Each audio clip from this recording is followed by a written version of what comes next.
Bonjour, bon vendredi et bienvenue à Indicatif Présent. Je suis Ian Ducharme et je suis avec. Raymond Kwame. Très bien, puis ça me fait plaisir de te voir avec nous aujourd'hui comme co-animateur. Raymond, qu'est-ce qu'on va présenter aujourd'hui pour l'émission Indicatif Présent? Alors, pour cette émission aujourd'hui, nous allons présenter comment les critères de réussite et les résultats d'apprentissage se vivent en salle de classe. Nous avons passé 2 années où c'était l'enseignement virtuel et l'enseignement présentiel. Donc, on veut savoir avec la reprise cette année comment la technologie a un impact encore en salle de classe. On va avoir aussi les astuces technologiques, mais présentées en à peu près 1 minute encore une fois. Mais aujourd'hui, ça va être notre collègue Claudia qui va présenter l'astuce. Alors, on a bien hâte de voir ça. Alors, sans plus tarder, on démarre l'émission.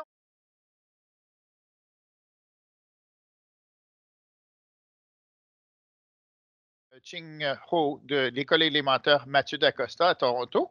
Puis, tu vas partager avec nous, je crois, une idée que tu utilises pour consigner les HHT, puis pour aider à tes élèves à s'améliorer du point de vue des habiletés d'apprentissage. Oui, c'est bien ça, oui. Donc, dans le fond, c'est une idée que j'ai faite avec un fichier Excel. Dans le fond, c'est pour collecter les données des HHT le plus facile possible. Et en même temps, pour moi, en tant qu'enseignant, c'est de les avoir les données le plus rapidement et plus visuel possible aussi. Donc, OK.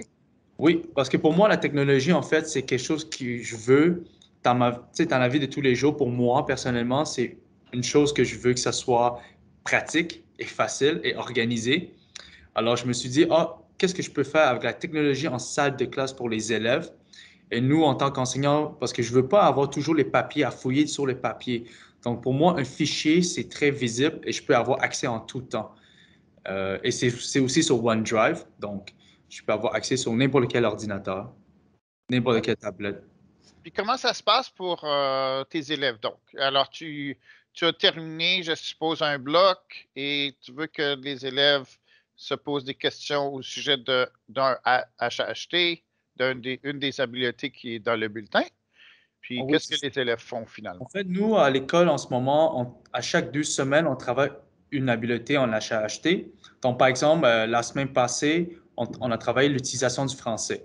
Donc, à chaque jour, les élèves peuvent aller sur le fichier Excel et mettre le code N, S, T et E. Donc, Ouais. quotidiennement. Alors, ils peuvent voir les données eux-mêmes, de voir est-ce qu'ils se sont améliorés.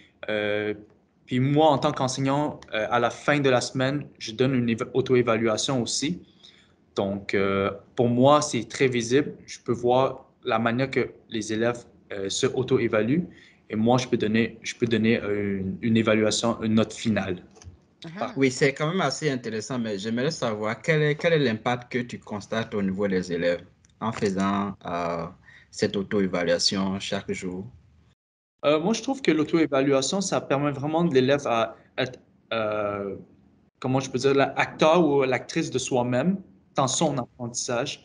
Ils sont beaucoup plus impliqués parce qu'ils vont se donner une note à eux-mêmes.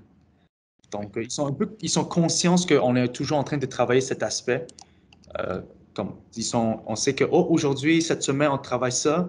Donc, je trouve que mentalement, ils sont prêts à faire des efforts et en même temps, ils doivent se donner une note. C'est beaucoup plus intéressant que simplement un autre adulte te donne une note parce que lorsque tu auto-évalues, tu dois faire une réflexion envers soi-même. Alors, oui, c'est super. Merci beaucoup d'avoir partagé ça. Ching, merci. Merci beaucoup de m'avoir. Merci beaucoup. Merci. Merci, bonne journée. Bonne journée. Alors, aujourd'hui, on est avec Amanda Mostaghimi, qui est à l'école Mathieu d'Acosta, je crois, n'est-ce pas? Oui. Alors, on souhaite la bienvenue à l'émission pour nous parler de l'évaluation et plus particulièrement de certains éléments de l'évaluation. Bonjour, comme vous l'avez dit, je suis à l'école Mathieu d'Acosta et j'enseigne cette année la première, deuxième. Nous, on aimerait savoir comment est-ce que tu utilises la technologie dans ta salle de classe pour évaluer ou comment est-ce que les critères d'évaluation sont vécus en salle de classe, bien entendu avec l'aide de la technologie. OK. Bon, côté techno, dans ma salle de classe, pour précisément l'évaluation, j'utilise l'outil qui s'appelle Flipgrid. J'ai des petits en première, deuxième qui ont encore pas nécessairement, qui ne sont pas encore nécessairement capables de lire. Donc, j'utilise l'outil de Flipgrid pour qu'ils puissent parler à voix haute. Donc, Flipgrid, c'est un peu comme un outil où tu peux juste simplement enregistrer. C'est assez simple pour mes élèves de première, deuxième. Donc, à la place de, par exemple, remplir une grille d'auto-évaluation ou d'évaluation par les pairs, ils peuvent simplement utiliser les critères qu'on a déjà établis et dire, par exemple, oui, je pense que j'ai bien travaillé en équipe avec mon ami parce que ils peuvent s'exprimer à voix haute, ce qui donne le même résultat qu'une grille écrite, mais ils n'ont pas besoin de lire nécessairement les critères. Moi, je peux les dire à voix haute et eux, ils peuvent répondre à voix haute aussi, ce que je trouve facilite la tâche pour eux. Et de mon côté, j'ai juste à repasser leur vidéo pour voir comment ils se sont évalués. Oh, excellent, c'est très bien. Mais donne-nous un exemple de l'utilisation de la technologie en salle de classe que tu aimerais partager avec tes collègues, les enseignants. OK. Autre que le Flipgrid pour l'évaluation, j'utilise souvent le TBI comme dans mes centres, surtout dans mes centres de littératie et de numératie. Récemment, ce que je peux penser dans ma tête, c'est que c'était un de mes centres de numératie. Cette semaine, la semaine dernière, ce que j'utilisais, c'est ce que j'aime souvent utiliser, c'est un site qui s'appelle Boom Cards. Donc, c'est des enseignants qui ont déjà créé des cartes qui peuvent être utilisées sur le TBI ou sur une tablette comme un iPad, si tu voulais que ça soit un travail individuel. Par exemple, on travaillait les bons dans mon centre sur le TBI cette semaine. Alors, j'avais comme un jeu interactif sur le tableau où les élèves pouvaient descendre le bon chiffre pour faire des bons de 2 ou des bons de 5 ou des bons de 10. Tous les élèves préfèrent utiliser la technologie dans les centres plus que papier-crayon, c'est sûr. Donc, c'est un centre qui est vraiment qui est vraiment excitant pour les élèves. Ils veulent toujours commencer là. Toutes les équipes disent « Moi, je veux être au tableau, parce que c'est sûr qu'à la place d'écrire juste sur une feuille, ça rend les choses un peu plus interactives. Alors, c'est ça. Comme je l'ai dit, ça peut être aussi utilisé sur une tablette. Donc, des fois, si tu veux vraiment que l'élève travaille seul ou plus de façon calme, on pourrait aussi le mettre sur une tablette. Autre que ça, j'utilise vraiment mon TBI à la journée longue. Surtout de la façon que ma classe est disposée, je préfère utiliser mon tableau blanc.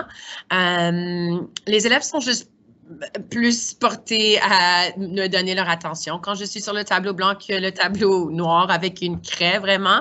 Donc, même si c'est juste pour écrire des petits mots ou pour faire des petits schémas, j'utilise plus souvent mon tableau blanc. Oh, merci beaucoup. C'est vraiment très intéressant d'apprendre qu'on utilise le TBI pour le centre. Mais moi, j'aimerais savoir comment est-ce que tu recueilles les preuves d'apprentissage lorsque les élèves sont dans le centre, surtout au TBI? Donc, j'ai certains jeux, on pourrait dire, qui peuvent être sauvegardés, mais c'est plutôt rare. Les jeux comme Boom Card, c'est vraiment un jeu, tu passes à la prochaine question et tu ne sais pas nécessairement c'est quel élève qui a pu répondre à la question comme il faut. Alors, de mon côté, ce que je fais, c'est premièrement, j'établis les résultats et les critères avant de rentrer mes élèves dans les centres. Donc, ils sont déjà au courant de pourquoi ils font et comment bien répondre aux questions. Mais ce que je fais, c'est que je me mets dans le centre si c'est le centre que je veux évaluer cette semaine. Donc, ça se peut que les bons, j'ai déjà évalué ou que c'est juste une révision ou que je ne suis pas encore là pour l'évaluation, donc je suis dans un autre centre. Mais si je décide que par exemple, cette semaine, c'est les bons que je veux évaluer. Je vais me mettre au TBI avec eux. Je vais avoir ma petite fiche d'observation, juste cocher, voir, OK, par exemple, tel élève a pu faire ses bons de 5 et je vais cocher de cette façon-là. Donc, oui, c'est comme ça que je fais l'évaluation. Alors, depuis septembre, Amanda, on prône l'utilisation de 2 outils, un outil en littératie et numératie. On a Lalilo et Zorbit qu'on encourage pour les enseignants de première, deuxième. Est-ce que tu utilises ces outils-là? Oui, donc je viens, il y a quelques semaines, de commencer mes devoirs avec mes élèves. Donc, parce que de COVID, j'évite d'envoyer le papier crayon. Donc, ils vont progresser un peu à leur vitesse sur Zorbit et Lalilo, ce que j'aime aussi. Je ne suis pas une enseignante très devoir, surtout pour les petits, mais j'aimerais qu'ils travaillent à la maison, surtout pour juste continuer ce qu'on fait en salle de classe. Ça donne aussi la chance aux parents de progresser à leur vitesse. Les familles ont toutes des différentes réalités à la maison. Donc, s'il y a un élève qui veut travailler 1 heure par soir, ils ont cette possibilité-là sur Zorbit et Lalilo. Si j'ai d'autres élèves qui ont juste le temps de faire un 5-10 minutes, c'est aussi possible. Donc, c'est pour ça que j'aime utiliser ces 2 outils-là à la maison et de temps en temps en salle de classe aussi. Surtout, Zorbit, il nous envoie des choses intéressantes des fois, comme des guides de conversation mathématique, par exemple, que j'ai utilisé récemment dans ma salle de classe, que mes élèves ont super aimé. Donc, j'utilise aussi en salle de classe, mais c'est plutôt à la maison que j'utilise Lalilo et Zorbit. C'est là. Est-ce que tu as d'autres questions, Raymond, avant qu'on laisse Amanda retourner à sa belle salle de classe, ses beaux amis de première, deuxième? Mais je pense qu'elle nous a partagé de belles choses qui vont être très utiles pour nos enseignants en salle de classe.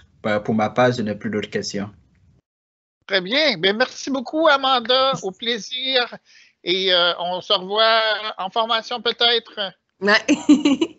OK, super. Merci, Raymond. Merci, Ian.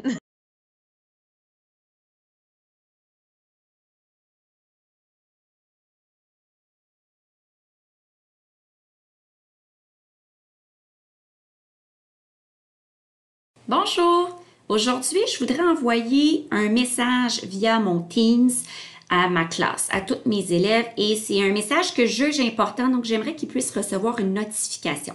Donc, voici ce que je vais faire. Donc, dans mon Teams, je vais aller sous l'onglet « Publication » et je vais aller cliquer sur « Nouvelle conversation ». À l'aide du A commercial, je vais venir écrire soit le nom de la personne à qui je voudrais envoyer le message ou tout simplement écrire « Équipe ». À ce moment-là, le nom de la communauté va apparaître ici, communauté Maja. Et de cette façon, tous ceux et celles qui font partie de la communauté Maja pourront recevoir une notification juste ici et juste là. Voilà. J'espère que mon petit truc pourra vous aider. Au revoir.